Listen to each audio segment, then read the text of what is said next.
I'd like to turn our attention to the third segment where we talked about options volatility, we're talking about volatility in the market, and we're also talking about Tradespoon tools. On your screen right now, you can go and under My Tools and actually see Option Toolbox. If you go to Option Toolbox, which is the third tab on your screen, you can actually see an unusual options activity. And on your screen right now, what you can see is there was an unusual sell-gen activity in the sell-gen options.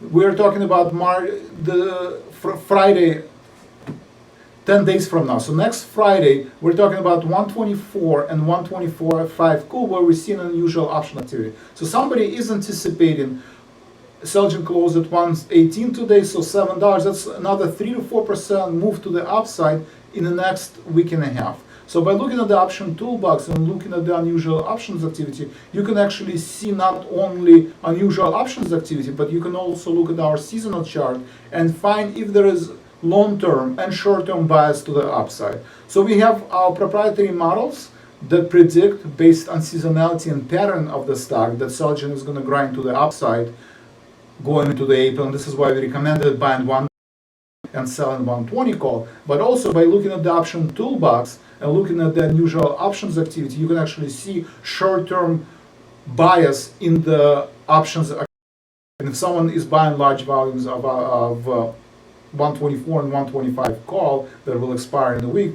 then there is a statistical likelihood that sell-gen and the biotech sector will grind to the upside in the next week.